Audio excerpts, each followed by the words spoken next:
Muy bien. Bueno, hermanos, bienvenidos nuevamente y quiero que me acompañen a la carta de Pablo a los Efesios.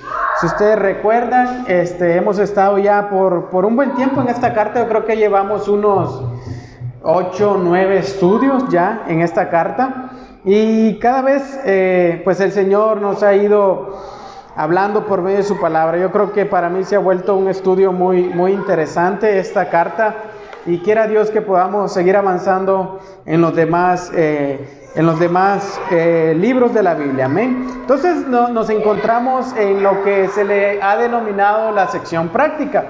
Y como dijimos, la sección práctica inicia a partir del capítulo 4. Ahí en el capítulo 4 Pablo empieza prácticamente ahora a aplicar la doctrina que ha enseñado en los 3 capítulos anteriores. Entonces, palabras claves que nos indican que es una sección práctica hay. ¿Por qué? Porque hay palabras claves como vivan, anden,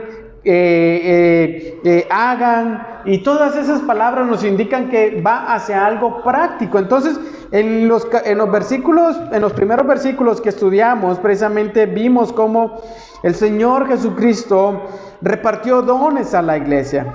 Dice que los dio con el propósito de edificar a ese cuerpo para que avanzáramos hacia la madurez, hacia todos tener esa misma semejanza a Cristo Jesús. Entonces, a partir de ahí, el apóstol Pablo nos habla de que somos un cuerpo, que somos una iglesia, que estamos unidos los unos a los otros por la obra del Señor Jesucristo. Entonces, a raíz de eso, entonces el creyente debe de manifestar una conducta que traiga unidad al cuerpo, y es lo que Pablo nos va a empezar a decir a partir del versículo 17, donde Pablo ahora nos hablará sobre esa nueva vida en Cristo y cómo se debe de reflejar esa conducta en los creyentes. Acompáñenme ahí al versículo 17 y vean lo que dice Pablo. Dice: esto digo pues y afirmo juntamente con el Señor, que ustedes ya no anden así como andan también los gentiles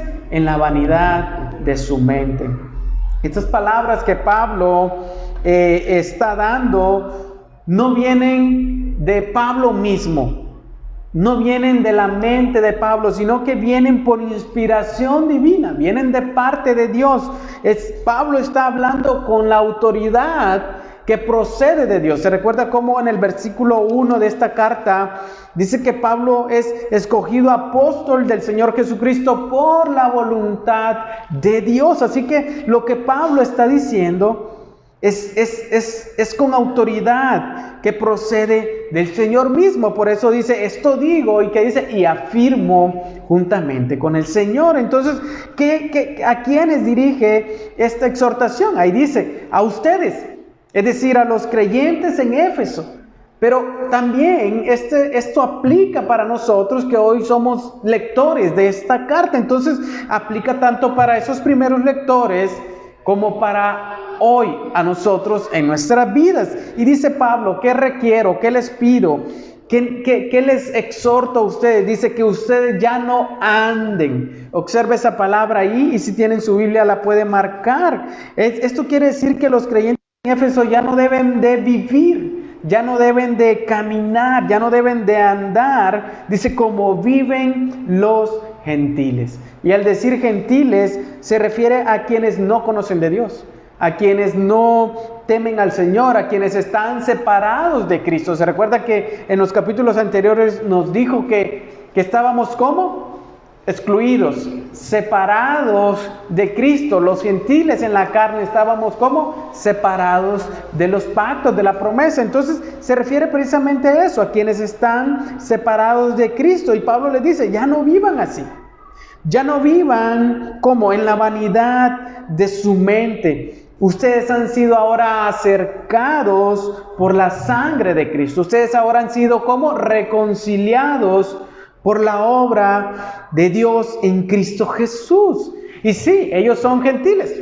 Pues probablemente eran griegos, venían de otros países, eran romanos probablemente, sí, eran gentiles, y también eran gentiles en la carne, porque no tenían la circuncisión en la carne, pero su manera de vivir ya no debía de reflejar esa conducta de alguien que no conocía de Dios. Ahí es la diferencia. Entonces hoy nosotros pues somos aquí, yo soy hondureño, ustedes son mexicanos, otros tienen otra nacionalidad probablemente, pero a eso nos habla de que la manera en la que vivimos ya no debe ser una manera como aquel que no conoce de Dios. A eso se refiere Pablo. ¿Y cómo vivían esos que no conocen de Dios? Vivían en la vanidad.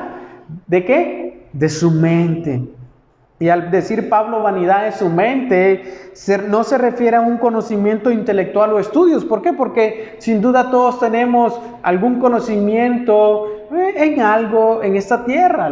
Algunos son arquitectos, otros son ingenieros, otros son maestros en educación, qué sé yo, primaria, secundaria, algún estudio puede tener una persona. Pero no se refiere a ese conocimiento, Pablo, sino que se refiere a pensamientos inútiles, porque la palabra vanidad significa eso, algo vano, algo que no es útil. Entonces dice Pablo, ustedes ya no vivan teniendo pensamientos vanos, vacíos, pensamientos que ya no traen provecho a sus vidas. A eso se refiere Pablo. Esa era la manera en la que los creyentes vivían anteriormente. Antes vivían de esa forma, teniendo pensamientos vacíos y vanos, que no traían provecho espiritual a sus vidas.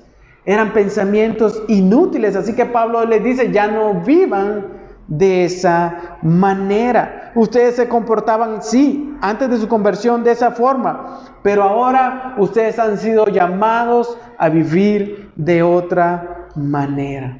Si alguno vive así, el Señor por medio de Pablo y por medio de esta carta, ¿qué hace? Nos llama a abandonar esa manera de vivir. Es aplicable a nosotros hoy en día, hermanos. Allá no vivir en una vida así, trayendo pensamientos vanos e inútiles a nuestra vida, sino a traer pensamientos de provecho. Y es lo que más adelante Pablo nos va a decir. Vean lo que dice el versículo 18, si alguien lo quiere leer. Vea cómo viven aquellos que no conocen de Dios. Entenebrecidos en su entendimiento, excluidos de la vida de Dios por causa de la ignorancia que hay en ellos, por la dureza de su corazón. Amén. No solo tienen pensamientos inútiles, no solo tienen pensamientos vanos, sino que su entendimiento, observe, está como entenebrecido. Es decir, su entendimiento está oscurecido, su entendimiento está ensombrecido, está lleno de tinieblas. ¿Qué pasa cuando se va la luz? Aquí todo se vuelve oscuro. Y peligro y tropezamos, y peligro y nos caemos, y nos golpeamos con algo. De la misma manera, las mentes de ellos están llenas de tinieblas. Las mentes de estos que no conocen de Dios están oscurecidas a causa del pecado. Sus planes, por eso dice ahí, sus ideas son perversos y son vanas. Entonces ellos vivían de esa manera. Ellos estaban en esa condición. Pablo les dice, ya no anden de esa manera. Ya no caminen de esa forma. Pero me llama la atención una palabra que dice que se encontraban como excluidos ¿de qué? De la vida de Dios. Es interesante porque esa palabra excluidos es separado. Es alguien que está separado, es decir, está separado de la vida eterna que Dios da. Ahorita cantábamos, fuente de ¿qué? De la vida eterna, fuente de toda bendición. Ellos estaban separados de eso. Y eso que Pablo ya nos dijo en el capítulo anterior, capítulo 2.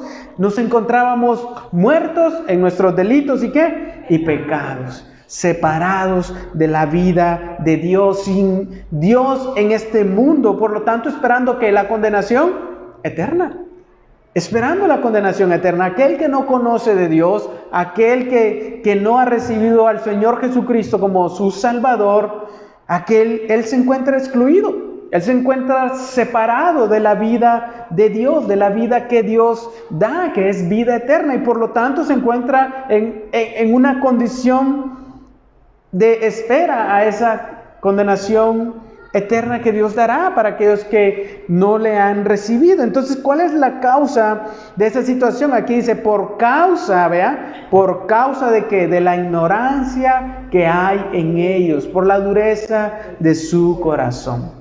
El estado, hermanos, observen,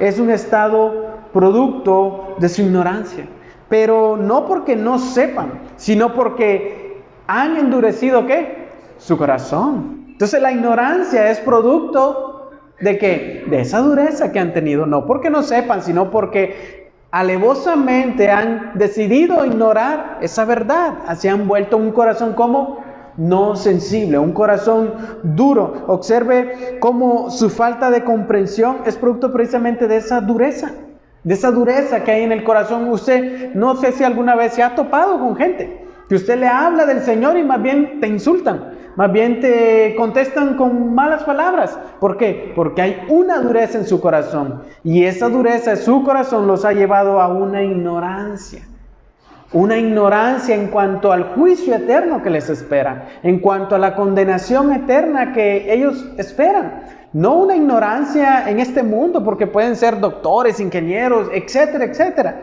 pero sí una ignorancia en cuanto a lo que les espera en la eternidad. Entonces es una ignorancia que obstinada, es una ignorancia que se obstina y endurece su corazón hacia Dios, no porque no sepa, sino porque sabía y no quiso obedecer. Hoy en día podríamos decir, pues estás así porque querés, ¿verdad? Ya, de otra forma de decirlo. Estás así porque querés. Porque querés. Entonces, veamos qué más produjo esa dureza en el versículo 19. Si alguien lo quiere leer, vea qué más produce.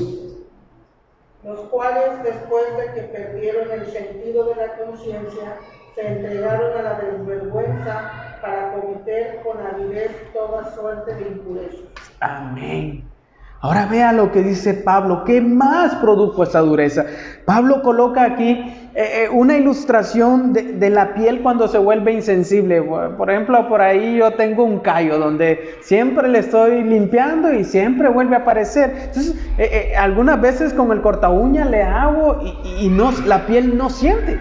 En ese callo la piel es insensible. No sé si usted tiene, pero creo que más de alguno tiene un callo o le ha salido una vez un callo. La piel en ese punto es insensible. Entonces, por más que usted le pueda estar apretando ahí, no va a tener ninguna sensibilidad. Entonces, su piel ahí está dura, no siente dolor, no hay dolor. Entonces, de la misma manera, estas personas que no conocen del Señor han perdido toda sensibilidad en su mente y en su corazón. ¿A causa de qué? El pecado. A causa del pecado han llegado a ser insensibles, dice aquí. Han llegado a caer en la insensibilidad. Entonces, una vez que el ser humano pierde toda sensibilidad, pierde toda vergüenza. ¿Y qué hace? ¿Cuál es el resultado? Se lanza, como lo dice aquí, a los placeres sensuales. En otras versiones dice a la lascivia, que es una obra de la carne, se entrega de lleno al desenfreno para cometer toda clase de impurezas. ¿Por qué? Porque ha perdido la sensibilidad. Dice, no, démosle vuelo a la hilacha. Total, aquí venimos a disfrutar esta vida, no hay Dios, esto, la religión es un engaño, y empiezan la dureza de corazón en su vida a manifestarse, entregándose ¿a qué? Al pecado. Y esa palabra avidez quiere decir que lo hacen con viveza, con astucia, se entregan hacia todo tipo de pecados. En Romanos capítulo 1 podemos ver la corrupción en la que cae una persona que endurece su corazón ante Dios, y se los voy a leer rápidamente. Dice Romanos 1:24, dice, por lo cual Dios los entregó a la impureza en la lujuria de sus corazones, de modo que deshonraron entre sí sus propios cuerpos, porque ellos cambiaron la verdad de Dios por la mentira, y adoraron y sirvieron a la criatura en lugar del Creador, quien es bendito por los siglos. Amén. Por esta razón Dios los entregó a pasiones degradantes, porque sus mujeres cambiaron la función natural por la que es contra naturaleza. ¿Se entiende? Cayeron en el lesbianismo. De la misma manera también los hombres, abandonando el uso natural de la mujer, se encendieron en su lujuria unos con otros, cometiendo hechos vergonzosos, hombres con hombres, y recibiendo en sí mismos el castigo correspondiente a su extravío. Cayeron en la homosexualidad y en actos inmorales. Y así como ellos, observe ahí, no tuvieron a bien reconocer a Dios, Dios los entregó a una mente depravada para que hicieran las cosas que no convienen. Una ignorancia obstinada, una dureza en el corazón, una entrega total al pecado. Aquí usted dice, bueno, ¿ves que Dios los entregó? Pues Dios los deja a su merced. ¿Por qué? Porque ellos ya no quieren obedecer a Dios. Y Dios, por lo tanto, dice, bueno, si usted quiere eso, dele para allí. Entonces, observe cómo hay una responsabilidad personal también. Observe cómo el ser humano es responsable de ignorar a Dios y se entrega el ser humano al pecado por iniciativa propia. El ser humano busca eso. ¿Por qué? Porque se ha vuelto insensible ante lo de Dios. Se ha vuelto insensible ante el Señor. Entonces podemos ver este cuadro, hermanos, claramente en nuestra sociedad hoy en día. Podemos ver este cuadro hoy ante nuestros ojos. Hombres con hombres casándose, mujeres con mujeres casándose, aprobándose leyes en contra de la familia, aprobándose leyes a favor del aborto, etcétera, etcétera. Muchachos apuñalando a muchachos en las escuelas. Vemos hoy en día esta realidad, hermanos, en nuestra sociedad. ¿Por qué? Porque el hombre ha ignorado a Dios. Porque el hombre ha endurecido su corazón delante de Dios. Entonces, eso es lo que produce precisamente esa dureza de corazón, es una entrega hacia el pecado. Pero, hermanos, podemos ver en la palabra que la gracia de Dios puede rescatarnos de ahí. Podemos ver en la palabra de Dios cómo el Señor puede llamarnos de esa vida rebelde a vivir una vida agradable delante de Dios, tal como lo hemos visto en los capítulos anteriores. Los llamó de la muerte hacia la vida, los llamó de esa conducta hacia una vida diferente. Igual en nosotros, hermanos, el Señor precisamente nos ha sacado de esa ignorancia, ha cambiado nuestro corazón duro. El corazón de piedra que había en nosotros ahora se ha vuelto un corazón sensible. Entonces, luego de llamar a los creyentes a no vivir entregados al pecado, ahora el apóstol, observe, va a pasar a decirnos cómo debe de vivir el creyente. ¿Cómo debe de vivir el creyente en su nueva vida? Si alguien quiere leer el versículo 20 al 22, lo puede hacer. Al 23, perdón. Pero ustedes no han aprendido a Cristo de esta manera. Si en verdad lo oyeron y han sido enseñados en Él, conforme a la verdad que hay en Jesús, que en cuanto a su anterior manera de vivir, se despojen del viejo hombre que se corrompe según los deseos engañosos, y que sean renovados en el espíritu de su mente. Amén. Observe ahora cómo Pablo les muestra la vida que ellos deben de vivir ahora como creyentes. Dice, ustedes no han aprendido a Cristo de esta manera. Vea el contraste que Pablo está marcando aquí. Él dice, pero, o sea, es una frase que contrasta todo lo anterior con todo lo que él va a decir ahora. Los creyentes han recibido el evangelio por boca de Pablo. Los creyentes han recibido la verdad acerca de Jesucristo. Es lo que les está diciendo Pablo. Ustedes no recibieron un evangelio que los llevara hacia el pecado.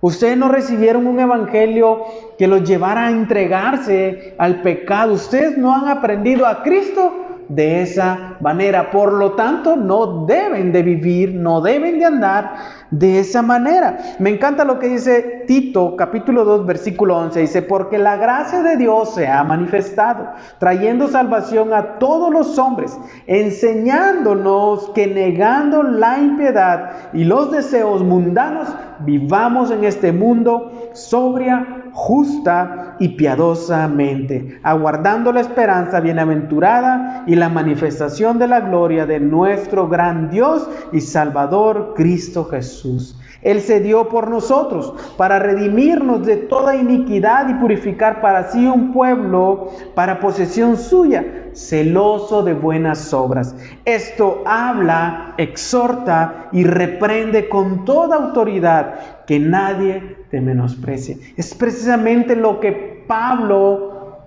también exhortaba a Tito, a que los creyentes pudieran vivir de una vida sobria, una vida justa, una vida piadosa delante del Señor. ¿Por qué? Porque están a la espera de la manifestación ¿de quién? De nuestro Salvador.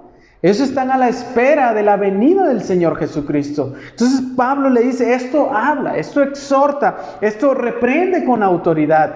No, que nadie te menosprecie, Tito. Es tu tarea como pastor, es tu tarea como siervo de Dios, de hablar lo que es de acuerdo a la vida que Dios quiere que su iglesia viva. Entonces, hermanos, vemos como Pablo también llama a estos creyentes en Éfeso a que vivan de una manera sobria, de una manera justa, de una manera piadosa, de acuerdo a lo que Cristo enseñó, de acuerdo a lo que Cristo enseñó con su ejemplo.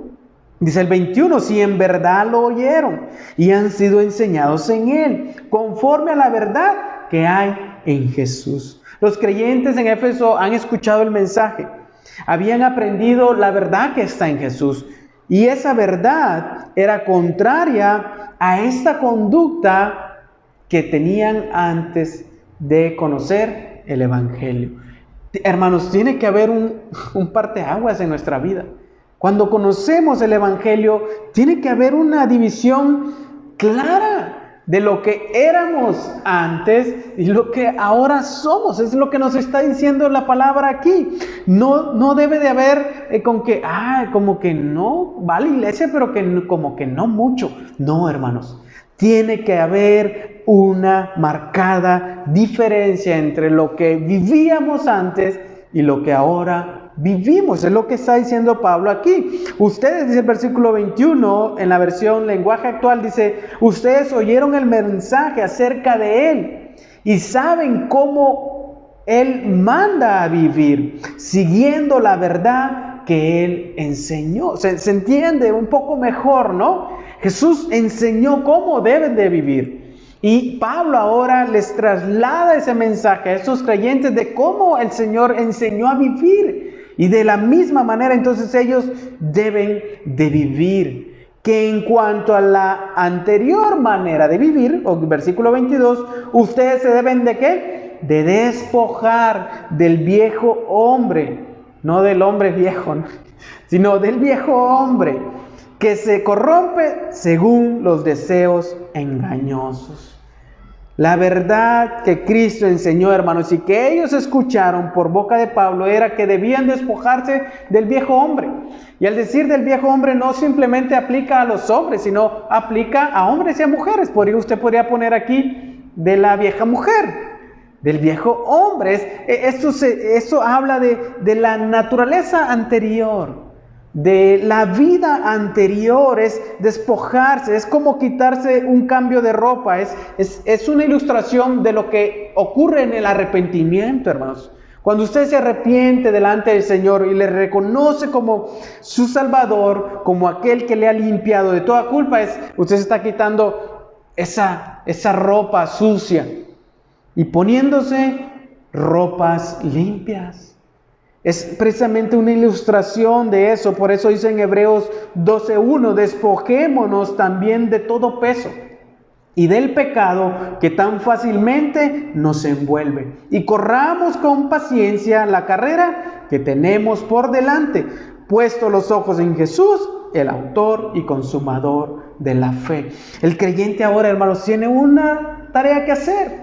Cuando ha nacido de nuevo, es despojarse por medio del Espíritu Santo de esa vieja naturaleza, del viejo hombre, de esos deseos, como lo dice aquí, engañosos. Un corredor, para lograr ganar una carrera, ¿qué hace? Él corre lo más ligero posible. La ropa es sumamente ligera. La ropa prácticamente pesa gramos, si es posible. Los zapatos que usa son súper livianos. ¿Por qué? Porque entre menos peso lleva, más rápido va a poder correr. De la misma manera, los creyentes, hermanos, debemos despojarnos de esa antigua manera de vivir. Es un peso que cargamos, que nos impide avanzar hacia la meta, que es, ¿quién dice aquí? El autor y consumador de la fe, que es nuestro Señor Jesucristo. Entonces, como creyentes debemos despojarnos, hermanos, de todo ese pecado. Por medio del Espíritu Santo, pedirle a Él que quita todo ese pecado que nos corrompe. ¿Por qué razón? Por eso mismo, porque nos corrompe con deseos engañosos. Esos deseos son engañosos porque el mismo Satanás, hermanos, está detrás de ellos. ¿Cómo presentó Satanás ese deseo de comer a Eva? De una manera engañosa, diciéndole, mira, con que Dios les dijo que no comieran de él. O sea, les puso un deseo, pero engañoso, un deseo que los llevó le ofreció el pecado como agradable, como provechoso, como algo de moda. Mira, todo el mundo lo hace hoy en día, todo el mundo va hacia eso, todo el mundo lo hace, y por lo tanto, pues siéntete igual que ellos, en la misma onda, en el mismo son que ellos. O sea, ofrece el pecado como algo agradable, pero al final son cosas engañosas. Por eso corrompe, dice aquí, es decir, echa a perder. Entonces, en el versículo 25, más adelante nos va a mencionar esa conducta que tiene es el viejo hombre. Lo que el apóstol nos dice, hermanos, en estos versos es que el creyente debe de tener un cambio. Debe de haber un cambio al momento del arrepentimiento. Debe de existir un cambio, como cuando usted pues llega de la casa, ¿no? Dice usted, me voy a bañar, y se baña, pero cuando sale, pues salió sucio otra vez. No, ¿verdad? Uno se baña, se prepara y sale diferente. De la misma manera, hermanos, el arrepentimiento tiene que producir un cambio. Por eso Juan el Bautista, cuando bautizaba, él decía, produzcan frutos dignos ¿de qué? Del arrepentimiento. Produzcan frutos que reflejen ese arrepentimiento. Entonces, hermanos, cuando uno conoce del Señor y le reconoce como su Salvador, debe de haber un cambio que se refleje en nuestra vida. El arrepentimiento es precisamente eso, quitarse esa vieja, antigua manera de vivir, colocarse una nueva manera de vivir. Por eso dice el 23, y que sean renovados ¿en qué? En el espíritu de su mente. Quítense esa antigua manera de vivir, pero también sean renovados en el espíritu de su mente. Pablo llama a los creyentes precisamente eso, a continuamente ser renovados en su manera de pensar, en su mente por medio del Espíritu Santo, como lo dice Romanos capítulo 12. Transfórmense, ¿por qué? Por medio de la renovación de su mente, para que verifiquen cuál es la voluntad de Dios, lo que es bueno y agradable y perfecto. Es precisamente lo que el Señor nos dice, hermanos. Renovarnos en nuestra mente traerá precisamente un cambio de conducta. Tomar la palabra de Dios día a día traerá un cambio de conducta en nuestra vida. Meditar en la palabra de Dios producirá un cambio de conducta en nuestra vida. Entonces el Espíritu Santo nos va a llevar hacia eso. 24 dice, y se vistan del nuevo hombre, el cual en la semejanza de Dios ha sido creado en la justicia y santidad de la verdad. Observe cómo Pablo le dice a los creyentes en Éfeso, a todo creyente, aún a nosotros, que deben despojarse de la antigua manera de vivir, para luego vestirse de una nueva manera de vivir, vestirse de la nueva vida en Cristo, de la nueva vida en Cristo. Eso es lo que dice Pablo, despójense de esa antigua manera de vivir, pero ahora tomen esa nueva vida que Cristo les ofrece. Pedro en su segunda carta, capítulo 1, versículo 4, le llamó ser participantes de la naturaleza divina. Y observe cómo esta nueva manera de vivir es en la semejanza de Dios. Ha sido creado ha sido creado en la justicia y santidad de la verdad. Es el retorno, hermanos, a como Dios creó al hombre en el principio. ¿Cómo lo creó? A su imagen y a su ¿qué? Y a su semejanza. Es el retorno a como Dios creó en el principio a Adán y a Eva. Semejantes a Él, hagamos, dijo el hombre, a nuestra imagen y a nuestra semejanza. Entonces, Cristo, hermanos, lo que trae es precisamente eso. Es restaurar esa imagen de Dios en el hombre que ha caído en el pecado. Es restaurar esa imagen de Dios en la mujer que ha caído en el pecado. Es restaurar la imagen de Dios en todo aquel que ha resbalado en el pecado y que está hundido en el pecado. Entonces, vestirse del nuevo hombre es vivir en el poder de Cristo que habita en nosotros. Es poder vivir en ese poder, hermanos. Este vestido se distingue, aquí precisamente lo dice, por 3 características: justicia, santidad y verdad. Justicia, santidad y verdad. ¿Cómo era la conducta nuestra pasada? Pues yo creo que es terrible, ¿no? ¿Cómo es ahora nuestra conducta en Cristo? ¿Usted puede ver una diferencia? ¿Usted puede notar una diferencia, un cambio por medio de la obra de Cristo? Si lo hay, gloria a Dios. Si no lo hay, pidámosle al Señor, hermanos, que precisamente nos quite esa vieja naturaleza y que nos coloque esa nueva manera de vivir en Él. Entonces, versículo 25, vea cómo dice: por tanto, dejando a un lado la falsedad, hablen verdad cada cual con su prójimo, porque somos miembros los unos de los otros. Ahora Pablo va a empezar a poner aquí unos ejemplos de la conducta pasada y de la conducta presente. Dice, dejando, por tanto, indica la consecuencia de lo que significa vivir como corresponde. Es, bueno, sí, ya tienen esa vestidura del nuevo hombre, ahora corresponde que ustedes hagan esto. Dejen toda falsedad. Los creyentes han de dejar el engaño, han de dejar la mentira. Somos muy propensos a mentir, somos muy propensos a echar mentiritas blancas, como dicen por ahí. Incluso podemos mentir hasta dónde compramos un par de zapatos, un par de ropa, qué sé yo, una cadena. Podemos mentir en cuestiones muy pequeñas, pero mentir es un pecado, hermanos, sea como sea, es un pecado. Y es muy común entre la gente, es muy común entre aquellos que no conocen de Dios. Por lo tanto, no debería ser un pecado común entre los creyentes, porque suponemos que hemos sido ahora lavados y tenemos una nueva vestidura. Entonces, por lo tanto, dice aquí, dejen a un lado esa falsedad. Quítense ese peso de pecado como es la mentira y la falsedad. Es por eso que el Señor, por medio del apóstol Pablo, nos llama precisamente a ¿qué? A hablar ¿qué? Con la verdad. A hablar con la verdad, cada cual con su prójimo, es decir, entre nosotros mismos y entre todos los que nos rodean, donde sea que andemos. El apóstol aquí, Pablo, cita Zacarías 8:16, en donde el Señor llamaba al pueblo de Israel precisamente a practicar la verdad, a no mentir, a no utilizar la mentira. Entonces, cuando la mentira se da entre los creyentes, hermanos, es muy dañina.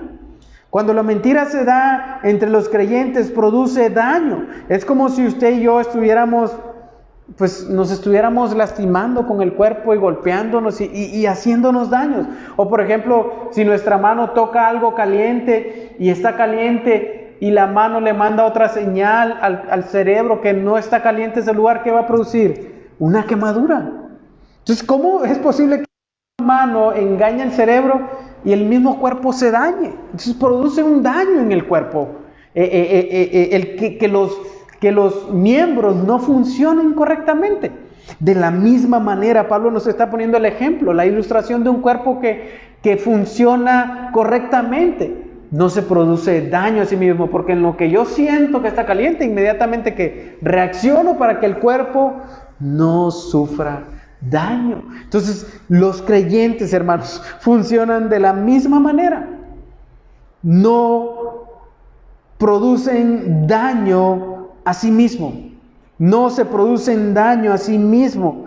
Los creyentes hablan la verdad, dejan a un lado la mentira, la falsedad, y hablan la verdad para no hacerse daño mutuamente, para no herirse, para no afectarse, para que todo, entonces, el cuerpo reciba un bienestar, para que toda la iglesia, el cuerpo de creyentes, reciba un bienestar. Entonces, qué feo sería, hermano, que aquí nosotros viviéramos engañándonos, viviéramos hablando falsedad entre nosotros. Qué feo sería, ¿no?, ese ambiente.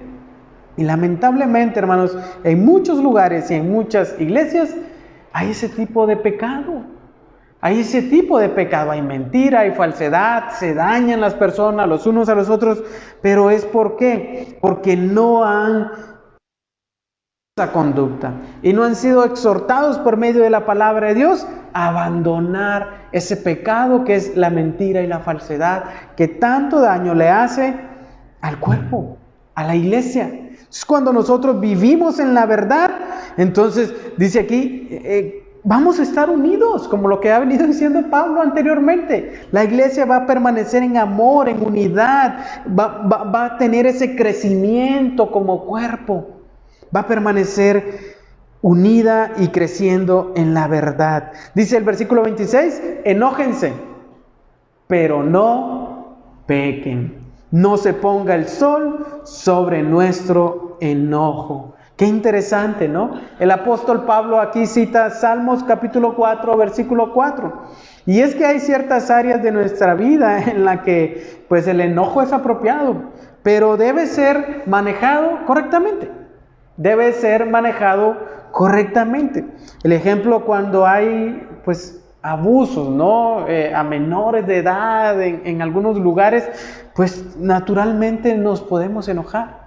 Naturalmente podemos sentir un enojo en nuestra vida. Cuando las cosas a veces no se hacen conforme la palabra de Dios dentro de la iglesia, podemos sentir cierto enojo. Incluso el Señor Jesucristo, cuando llegó a Jerusalén y vio que la casa del Señor había sido convertida en una cueva de ladrones, ¿qué empezó a hacer? Sí que se enojó y empezó a voltear mesas y a latiguear a todo.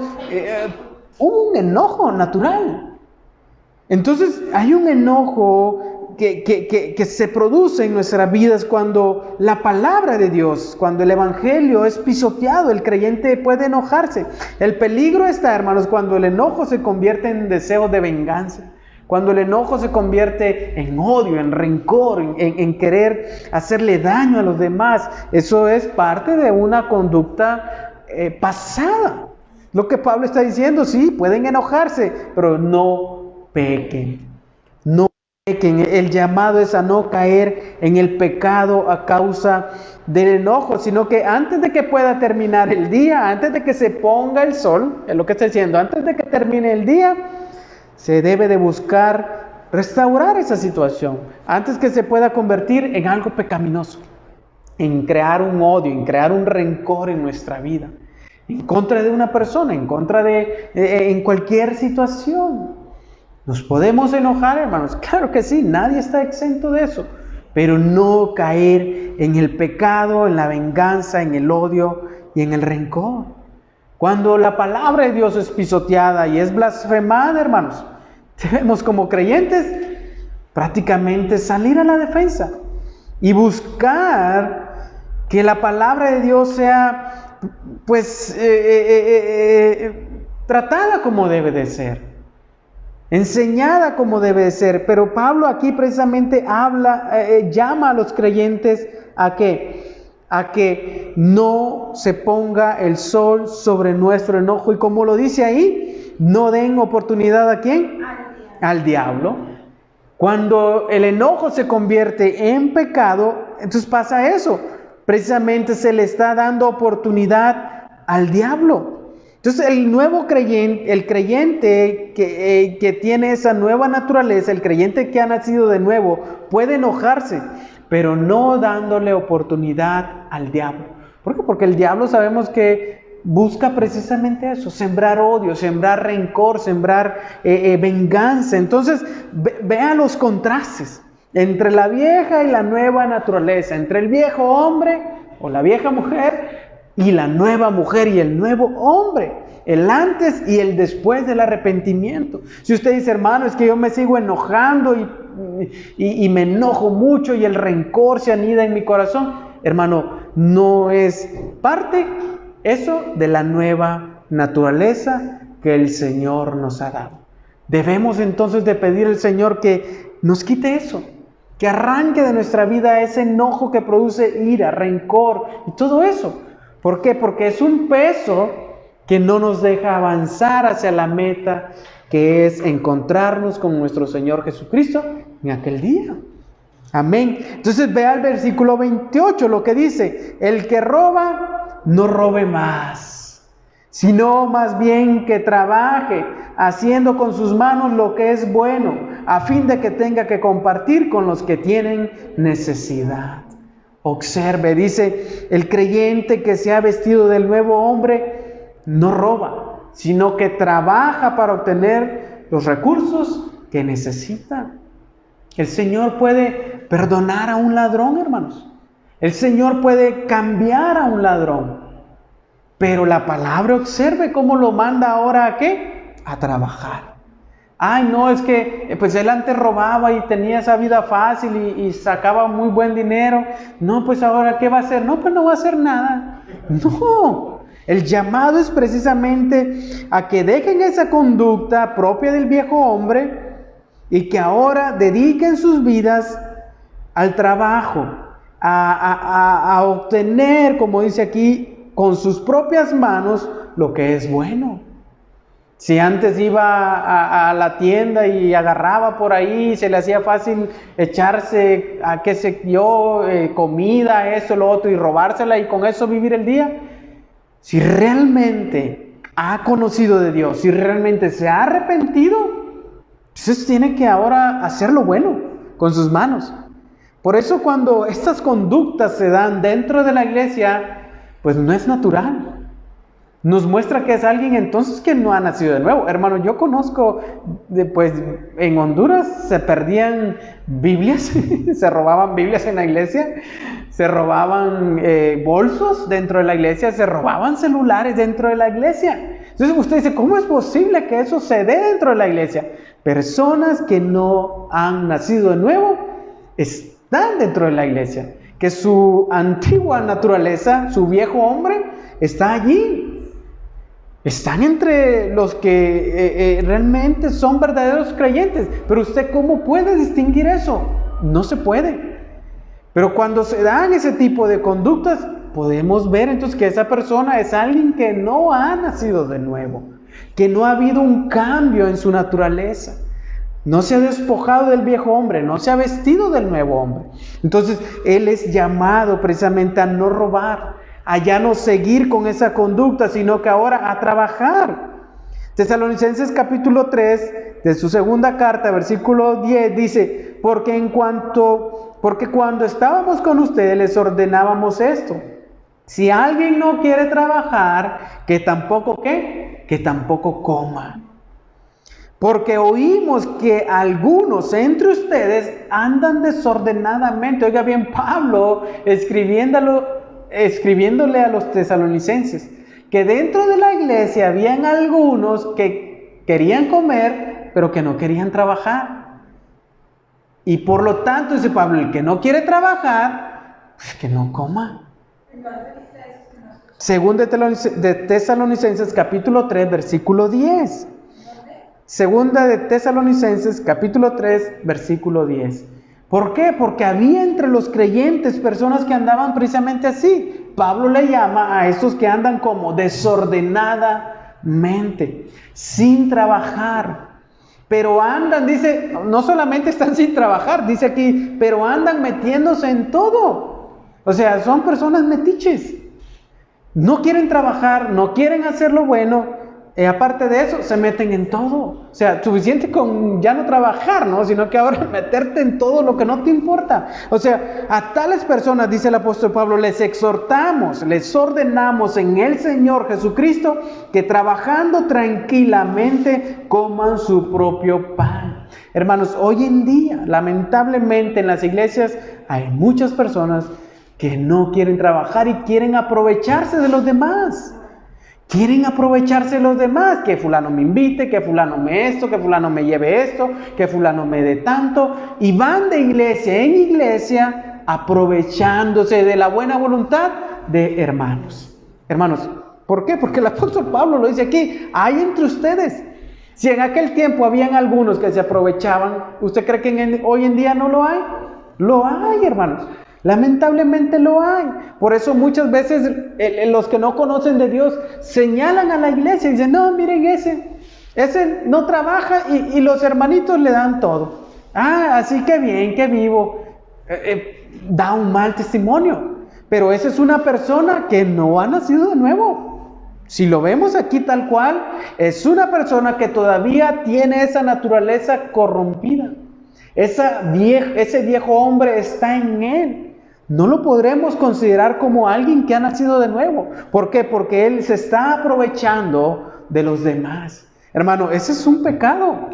Aquel que se aprovecha de los demás para no trabajar y simplemente andarse metiendo en todo, está cometiendo un pecado. Así tal cual, hermanos.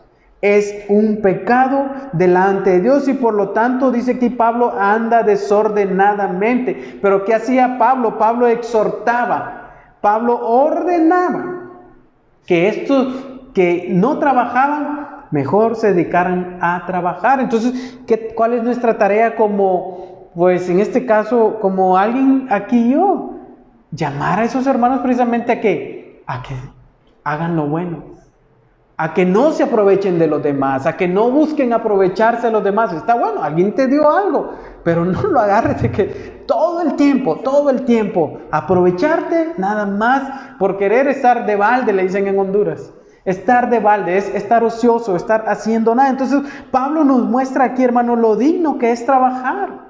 Incluso se nos dice que si trabajamos en lo que es bueno, entonces usted ya no tendrá que tomar de los demás, sino que usted tendrá lo suficiente para usted mismo y para compartir con los demás. O sea, qué bonito es, ¿no? Poder compartir con los demás. Qué bonito es trabajar y ganarte, aunque sea poco, pero compartir con los demás. No que todo el tiempo estén compartiendo. Entonces, en la palabra vemos que el trabajo, hermanos, tiene una alta estima. El trabajo en la palabra de Dios es de alta estima. Y aquellos que no lo hacen, pudiéndolo hacer, y que en lugar de ellos se meten en otros asuntos, se les considera personas que andan desordenadamente. Entonces, como creyentes, hermanos, somos administradores de lo que Dios nos ha dado. Dios nos ha dado recursos económicos para administrarlo. Pero recuerde, Dios nos da con un propósito, de que podamos también compartir con los demás. ¿Se recuerda cómo Dios le dijo a Abraham? Te bendeciré para que seas ¿qué? Bendición. Pero ¿cómo viene esa bendición? Trabajando en lo que es bueno, trabajando en lo que es honrado. Dios te va a bendecir. Si trabajas en lo que es honrado, Dios te va a bendecir. Pero si andas desordenadamente, aprovechándote de los demás, queriendo que los demás te den todo el tiempo, pues ni aún vas a tener para compartir con otros. Entonces Pablo dice aquí, cambien esa vieja naturaleza por una nueva naturaleza. Y ahora, si ustedes roban, ya no roben. Ahora trabajen para que compartan con los que tienen necesidad. Entonces somos llamados, hermanos, a compartir con aquellos que tienen necesidad. Qué bonito, ¿no? Es compartir con alguien que realmente tiene una necesidad. Si usted puede ver en alguien que realmente tiene una necesidad, usted comparta, no venga a preguntarme a mí, ni le pregunte a fulano de tal si lo puede hacer. Usted puede determinar si es realmente una necesidad. Usted pida guianza al Espíritu Santo si es realmente una necesidad. Si es un engaño, pues tarde o temprano se va a descubrir. Pero cuando hay una necesidad realmente, nuestro deber es que compartir de lo que Dios nos ha dado. Entonces dice el 29, no salga de la boca de ustedes ninguna palabra mala, sino solo la que sea buena para edificación según la necesidad del momento, para que imparta gracia a los que escuchan. El término aquí corrompido o palabra mala era usado para referirse a algo que estaba pudriéndose, algo que estaba putrefacto. Entonces, ¿qué dice aquí Pablo? No salga de ustedes, nuevos creyentes, palabras putrefactas, palabras podridas, palabras corrompidas, palabras que traen un hedor, horribles, por así decir. Entonces, el apóstol nos dice, hermanos, que el nuevo hombre, aquel que se ha vestido de la nueva vida en Cristo, ya no debe de salir de su boca nada sucio, ni malas palabras, ni nada putrefacto, ni nada depravado, ni palabras corrompidas. Porque lamentablemente, hermanos, hoy en día todavía hay creyentes, bueno, personas que se llaman creyentes dentro de las iglesias, que las palabras que se les salen son de alto calibre, como dicen, ¿no? Palabras muy malas, palabras vulgares, malas palabras. Aquí en México le dicen maldiciones, ¿no? Que es maldiciente, una persona que habla palabras vulgares y palabras malas. Entonces, Pablo dice, tales personas, pues lamentablemente, si comparamos, ¿de qué lado estaría? Del lado del viejo hombre, no del lado del nuevo hombre. Está del lado del viejo hombre, pero dice Pablo, ustedes no salgan de ustedes ya, porque ustedes han sido llamados a vestirse de una nueva naturaleza. Jesús, durante su ministerio terrenal, hermanos, enseñó que de la boca sale, por la boca sale lo que hay en nuestro corazón. Jesús dijo en Mateo 15:17, no entienden que lo que entra en la boca va al estómago y luego se elimina, pero lo que sale de la boca proviene del corazón, y eso es lo que contamina al hombre, porque del corazón provienen malos pensamientos, homicidios, adulterios, fornicaciones, robos, falsos testimonios y calumnias, y se expresan por medio de ¿qué? De la boca. La boca es como la ventana al corazón. Eso es lo que Jesús nos dice. Entonces, la vida cristiana, la vida de santidad para el creyente, también implica su lengua, hermanos. También implica que lo que decimos sea algo que sea para edificación. Como lo dice aquí, el creyente tiene que tener control sobre su lengua. Por medio del Espíritu Santo, claramente, ¿no? Esto es lo que venimos diciendo. Toda esta obra es por medio del Espíritu Santo. No es algo que, sí, ya voy a dejar de... No, es pedirle al Señor que por medio de su Espíritu Santo nos limpie de todo ese tipo de pecados que dañan a los demás. El no creyente no puede domar su lengua. Eso ya sabemos, que va a hablar puras malas palabras, pero el creyente, el que realmente ha nacido de nuevo, el que se viste del nuevo hombre por medio del Espíritu Santo, va a tener un control sobre su lengua. No sé ustedes, pero yo cuando platico con alguien y empieza a decir puras palabras malas, yo me siento mal, o sea, hasta uno no lo quiere escuchar. ¿Por qué? Porque de 10 palabras, 20 son malas. Entonces, cuando alguien platica de esa forma, no es una plática, una conversación de edificación. No es una plática que nos edifique. Entonces el Señor nos llama a que de nuestra boca deben de salir palabras buenas, palabras de edificación, pláticas de edificación para los demás. No pláticas que sean para señalar a los demás, criticar esto, o para vanagloriarnos nosotros mismos. No, pláticas que sean para edificarnos mutuamente. Hermano, ¿cómo estás, hermano? ¿Cómo va la lectura de la Biblia? ¿Cómo va la búsqueda de Dios? ¿Cómo va esa comunión con Dios? O sea, cosas, ¿cómo está tu familia? Etcétera, etcétera. Palabras de edificación, palabras que sean según, dice aquí, la necesidad del momento. Observe, tenemos que hablar lo bueno, pero también tenemos que hablar según la necesidad del momento. Hay veces, hay momentos cuando simplemente no es bueno hablar, cuando simplemente es oportuno no hablar, sino que quedarte callado. En Proverbios tenemos muchas enseñanzas sobre eso. Cómo es prudente hablar y no hablar. Cuándo es prudente decir algo y cuándo no es prudente decir algo. Entonces vemos cómo tenemos que hablar lo bueno, pero también saber en qué momento hacerlo.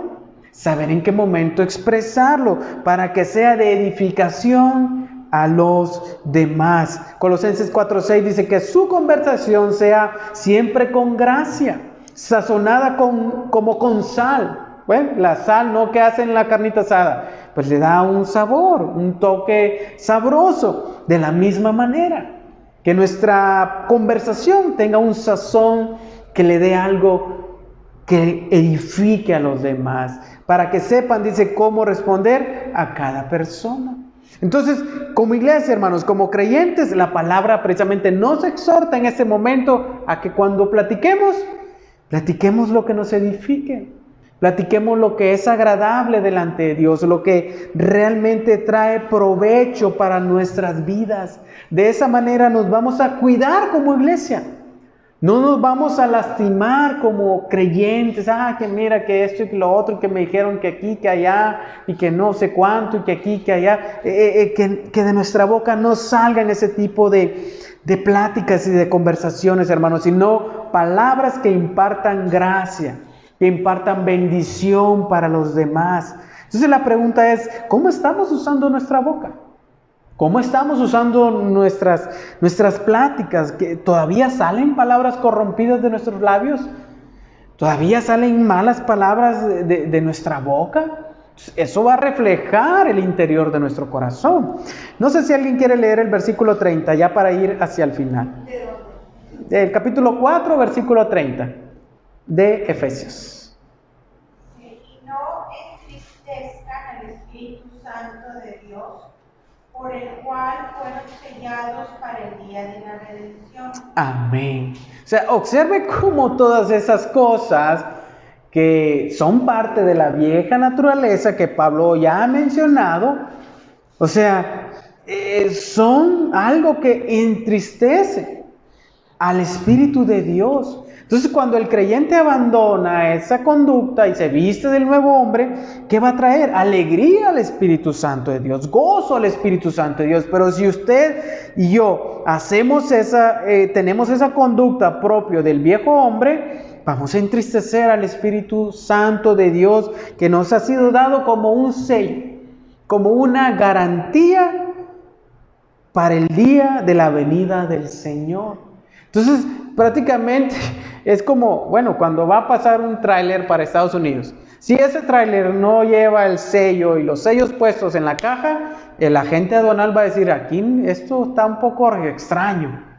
Los sellos vienen violados y probablemente allá adentro venga algo que no es correcto. Pero cuando todo va sellado como es, pues hay paso libre.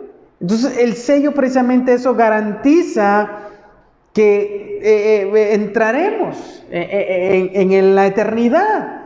Pero cuando el Espíritu Santo se entristece, que es el sello que tenemos, pues estamos rechazando entonces esa obra de Él en nosotros. Estamos echando a perder lo que Él quiere llevar a cabo en nosotros.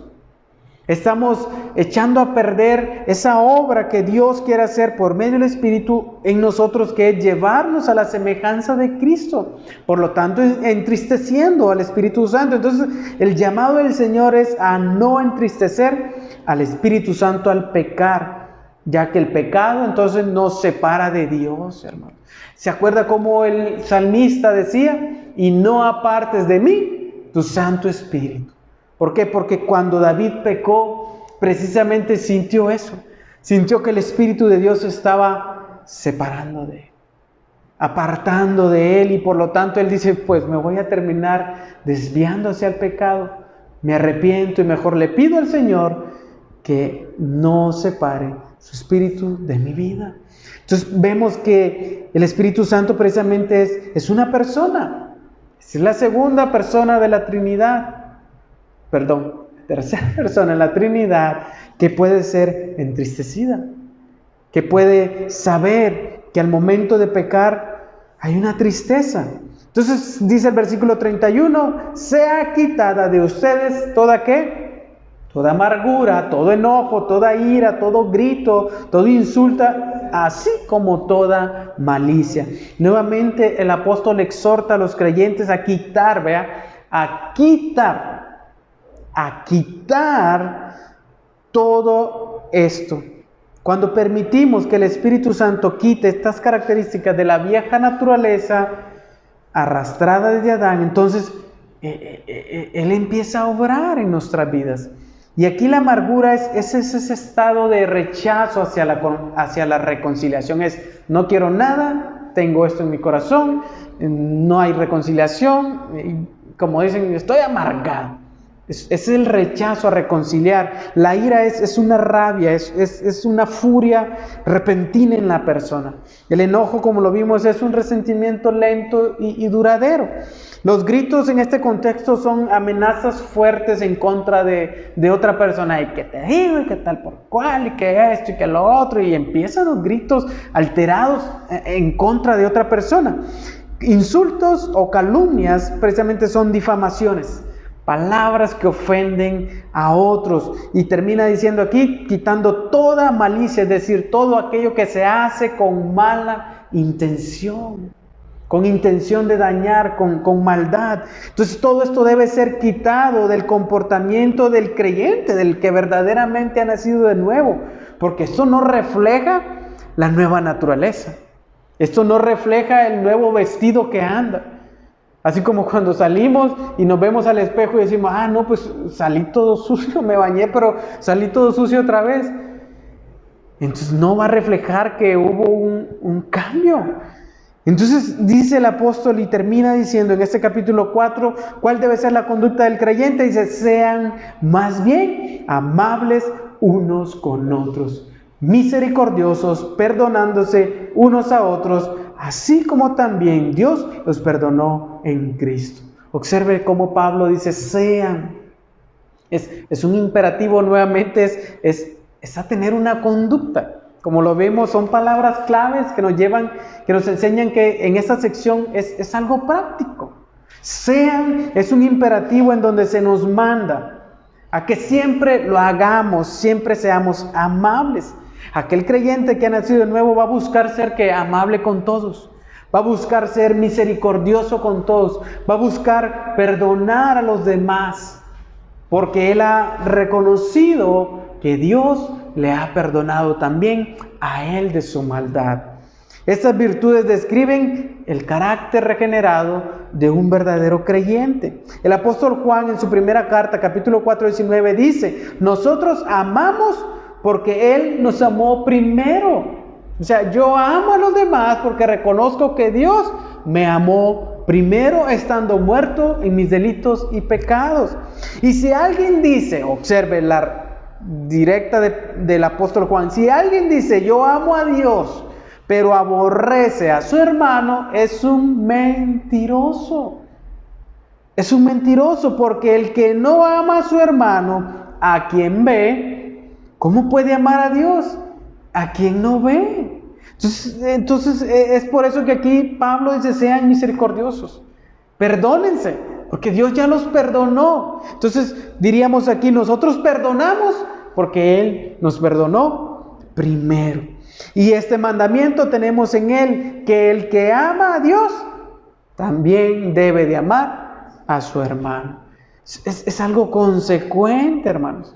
No está apartado, ay, sí, amo a Dios, pero es que aquel hermanito, ay, me cae bien mal, o esto y lo otro, y es bien, y con un rencor y un enojo a no perder, es que me hizo tal cosa y no lo perdono, hermano. No, hermanos, debemos y somos llamados precisamente a ser amables, a ser misericordiosos y a perdonar. Esa es parte de la nueva naturaleza. del nuevo hombre. Entonces, cuando vemos el amor de Dios mostrado en nuestras vidas, al perdonarnos en Cristo de nuestra maldad, veremos entonces que es vergonzoso retener el perdón a otros. Veremos que no es correcto retener el perdón a aquellos que nos han hecho un mal. Entonces, el Señor, hermanos, nos exhorta a que llevemos una vida de amor entre nosotros como creyentes, así como Cristo nos amó y se entregó por nosotros. Y lo cantábamos ahorita: haznos siervos para tu gloria. Pon la misma mente que hubo en Cristo, ponla en nosotros. Por eso lo dice Filipenses 2:5: haya pues en ustedes esta manera de pensar que hubo también en Cristo Jesús. Jesús perdonó. Padre, perdónalos porque no saben qué, lo que hacen. Perdónalos. No saben lo que hacen.